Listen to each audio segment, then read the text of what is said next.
बिस्मिल्लाहिर्रहमानिर्रहीम अस्सलाम वालेकुम। मैं अज़ीज़ आपकी खिदमत में हाजिर है। उम्मीद करता हूँ कि आप सब खैरियत होंगे। माशाल्लाह से आज जो है ना इफ्तारी में बिल्कुल ही ज़बरदस्त रेसिपी बनने जा रही है। आज मैं बनाने जा रहा हूँ आलू के पकौड़े, जो कि बिल्कुल ही ज़बरदस्त टेस्टी, दिखने में भी खूबसूरत है। माशाल्लाह से देख सकते हैं, बाहर के पकौड़ों से बेहतर है कि हम घर में भी पकौड़े बना सकते हैं। चलते हैं मज़ेदार रेसिपी बनाना हम करते हैं स्टार्ट। ये कैसे बनते हैं सारा प्रोसेस मैं आप लोगों के साथ शेयर करता हूँ। बिस्मिल्लाहिर्रहमानिर्रहीम। माशाल्लाह से हम देख सकते हैं 2 अदद जो है ना मैंने आलू लिया, इनको अच्छी तरीके से मैंने धो लिया था। इन पे बहुत ज़्यादा डस्ट वगैरह होती है। घर में जो है ना आप रेसिपी बनाएंगे, पकौड़े बनाएंगे, इंशाल्लाह बहुत ही अच्छे बनेंगे और बिल्कुल ही कम खर्चे में बनते हैं। इनकी जो लागत है, टोटल कॉस्ट है सिर्फ 60 रुपए। 1 किलो हम आलू लेंगे, उनसे बहुत सारा ही हम आलू के पकौड़े बना सकते हैं। और बाकी मसाले वगैरह तो वैसे नॉर्मली घर में होती हैं, वो हम इसमें ऐड कर देंगे। इसी तरह से जो है ना हम आलू को छीलेंगे अच्छी तरीके से। देख सकते हैं आलू को अच्छी तरीके से मैंने छील लिया। छीलने के बाद इसको एक दफा अच्छे तरीके से हम धो लेंगे। धोने के बाद ही जो है इसको हम पानी के अंदर रख देंगे, ताकि आलू जो है ना हमारे छीलने के बाद फौरन काले हो जाते हैं, वो आलू काले ना हो। माशाल्लाह से देख सकते हैं धो भी लिए और अच्छी तरीके से पानी में भिगो भी दिए। अब जो है इसकी हम करते हैं कटाई। आलूओं की कटाई करने के लिए एक हमें बड़ा सा बर्तन चाहिए। माशाल्लाह से यहाँ देख सकते हैं, यहाँ पे एक मिट्टी का मैंने परात लिया और इसमें सबसे पहले जो है हम पानी डालेंगे। पानी हम इसलिए डालेंगे क्योंकि आलू की कटाई करते वक्त आलू जो है ना फौरन ब्लैक ना हो जाए, काले ना हो जाए, इस वजह से मैंने पानी डाल दिया था। और यहाँ पे हम लेंगे ग्रेटर। ग्रेटर की मदद से भी हम कटाई कर सकते हैं और छुरी की मदद से भी हम कटाई कर सकते हैं। बिल्कुल गोल गोल आलूओं की हम कटाई करेंगे। ना आलू हमें ज्यादा मोटे चाहिए और ना ही हमें ज्यादा आलू पतले चाहिए। बिल्कुल ही सिंपली जैसे नॉर्मल मीडियम साइज होता है आलूओं का, बिल्कुल ही हमें वैसे का वैसे ही आलूओं का साइज चाहिए। माशाल्लाह से देख सकते हैं बिल्कुल इसी तरह से हमने कटाई करनी है। साइज भी देख सकते हैं आलू को कैसा है। जितने भी मेरे पास आलू हैं उन सबकी जो ना मैं इसी तरीके से कटाई कर लूंगा। माशाल्लाह से देख सकते हैं सारे आलू की मैंने कटाई कर ली। अब अच्छे तरीके से पानी के अंदर जो हम इसको धो लें। 2 से 3 दफा जो है ना इसका हम पानी चेंज करेंगे, ताकि इसके अंदर जितना भी मौजूद होता है स्टार्च वो वगैरह अच्छी तरीके से हमने रिमूव करना है। अब इसको 2 से 3 दफा हमने पानी के अंदर अच्छे तरीके से रिमूव करना है, तभी जाके हमारे आलू जो है परफेक्ट क्रिस्पी और क्रंची बन पाएंगे। अब जो है आलू को अच्छे तरीके से मैं धो लूंगा। आलू को अच्छी तरह से धोने के बाद स्ट्रेनर के अंदर रख देंगे, क्योंकि हमें आलू का जितना भी पानी था ऊपर उनको अच्छी तरीके से रिमूव करना है। या हवादार के नीचे रख दें या कपड़े के ऊपर रख दें, इनको अच्छी तरीके से पानी हम इसका रिमूव करेंगे। अब इसकी डो बनाने के लिए प्यारा सा बाउल लेंगे। इसमें जो है ना हम 1 कप बेसन इस्तेमाल करेंगे। बेसन अच्छी क्वालिटी का हम इस्तेमाल करेंगे, खुशबूदार। और दूसरे नंबर में मैं इसमें इस्तेमाल करने लगा हूँ कॉर्नफ्लोर। आप चाहें तो सफेद आटा भी इस्तेमाल कर सकते हैं अगर कॉर्नफ्लोर नहीं है। अब जो है ना फ्लेवरिंग के लिए थोड़े बहुत मसाले वगैरह हम इसमें इस्तेमाल करेंगे। सबसे पहले जो मैं इसमें 1 टेबल स्पून लाल मिर्च इस्तेमाल करने लगा हूँ, देख सकते हैं आप। और दूसरे नंबर पे मैं इसमें 1/2 टेबल स्पून हल्दी इस्तेमाल करने लगा हूँ। और तीसरे नंबर पे जो है मैं इसमें इस्तेमाल करने लगा हूँ 1 टेबल स्पून नमक। मसाले वगैरह की मिकदारें आप अपने हिसाब से भी ऐड कर सकते हैं। और चौथे नंबर पे मैं इसमें इस्तेमाल करने लगा हूँ अजवाइन। अजवाइन तो लाजमी है ना, इसमें मस्ट है इस्तेमाल करने के लिए। और 5वें नंबर पे सिर्फ और सिर्फ हम इसमें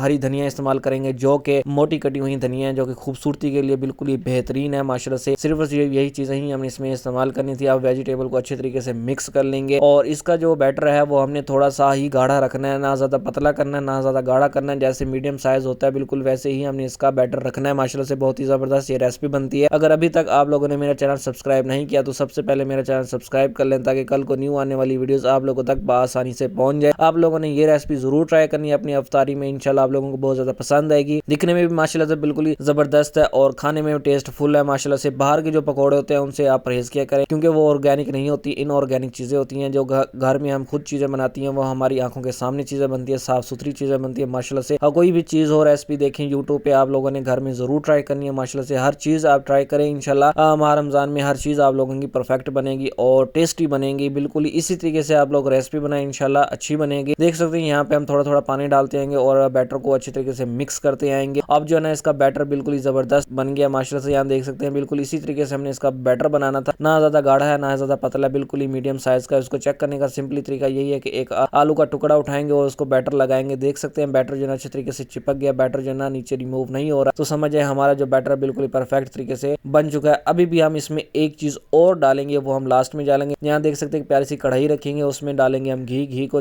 अच्छे तरीके से गर्म कर लेंगे। जैसे ही घी अच्छे तरीके से गर्म हो जाए तो बैटर में थोड़ा सा हम इसमें घी इस्तेमाल करेंगे। बैटर में 1 टेबल स्पून ही हम इसमें घी इस्तेमाल करेंगे। इससे है कि हमारे जो पकौड़े हैं बिल्कुल ही क्रंची होंगे। घी को अच्छे तरीके से बैटर में मिक्स करेंगे। उसके बाद जो है ना घी अच्छे तरीके से गर्म हो चुका है। अब जो है ना आलू का टुकड़े उठाते आएंगे और बैटर में लगा के और घी के अंदर डालते आएंगे। घी डालने से ये होगा कि हमारे जो पकौड़े होंगे बिल्कुल ही क्रिस्पी क्रंची और मजेदार सी आवाज आएगी जब हम इसको खाएंगे। अब इसी तरीके से हम बैटर लगाते आएंगे एक एक आलू को और इसी तरीके से घी के अंदर डालते आएंगे। एक्स्ट्रा बैटर जो है ना हम बाउल के अंदर ही रहने देंगे। एक्स्ट्रा बाउल जो है ना एक्स्ट्रा डो जो है ना हम घी के अंदर नहीं डालेंगे। बिल्कुल इसी तरीके से जो है ना हमने पकौड़ों को बैटर के अंदर डिप करना है और घी के अंदर डालते जाना। फ्लेम को हमने मीडियम टू लो रखना है, फ्लेम हम हाई फ्राई बिल्कुल नहीं करेंगे, वरना हमारे जो पकौड़े हैं वो जलना स्टार्ट हो जाएंगे। लो फ्लेम पे हम इनको अच्छी तरीके से फ्राई करेंगे तो हमारे जो पकौड़े हैं खुद ब खुद ही फूलना स्टार्ट हो जाएंगे। माशाल्लाह से इनकी जो लुक है वो भी बिल्कुल ही ज़बरदस्त है। जो हम इसमें धनिया डाली है उसकी अगर मिकदार आप ज़्यादा रखेंगे तो इसकी लुक माशाल्लाह से और भी बिल्कुल ही ज़बरदस्त हो जाएगी। माशाल्लाह से आप देख सकते हैं एक एक करके जो है ना मैंने सारे पकौड़े इसमें इस्तेमाल कर दिए हैं। अब कोई भी चम्मच या स्टिक की मदद से अब इनकी साइड हम चेंज करते जाएंगे, ज़्यादा नहीं तो 5 से 10 मिनट लगेंगे। हमारे जो पकौड़े माशाल्लाह से बिल्कुल ही ज़बरदस्त रेडी हो जाएंगे, क्रिस्पी और क्रंची, और देखने से ही मुंह में पानी आ जाता है। और पकौड़ों के साथ रायता तो आप लोगों ने लाजमी ही इस्तेमाल करना है। सब्ज धनिया और मिर्च का जो टेस्टी और केचप भी इस्तेमाल कर सकते हैं। माशाल्लाह से देख सकते हैं काफी हद तक जो हमारे पकौड़े बिल्कुल ही जबरदस्त परफेक्ट तरीके से रेडी हो चुके हैं। माशाल्लाह से यहाँ देख सकते हैं हमारे पकौड़े सारे ही परफेक्ट तरीके से रेडी हो गए हैं और इनका कलर देखें गोल्डन ब्राउन ही रखा है, ज्यादा ब्लैक इसको नहीं किया। माशाल्लाह से चलते हैं इनकी फाइनल लुक करते हैं, डिश आउट करते हैं और आप लोगों के साथ शेयर करते हैं। माशाल्लाह अल्हम्दुलिल्लाह मेरे अल्लाह की शान, उसकी रहमतें नेमतें और बरकतें जो उसने में अता की। माशाल्लाह से देखिए हमारी जो आज की रेसिपी थी आलू पकौड़ा कितना जबरदस्त रेडी हो गया। माशाल्लाह से दिखने में भी खूबसूरत है और टेस्ट भी बिल्कुल ही जबरदस्त लाजवाब है। आप लोगों ने ये रेसिपी जरूर ट्राई करना है। उम्मीद करता हूँ मेरी आज की रेसिपी आप लोगों को बहुत ज्यादा पसंद आई होगी। अगर पसंद है तो मेरे चैनल को लाइक शेयर और सब्सक्राइब लाजमी कीजिएगा। कल मिलते हैं न्यू वीडियो के साथ, तब तक के लिए मेरी इजाजत दे। अल्लाह हाफिज़।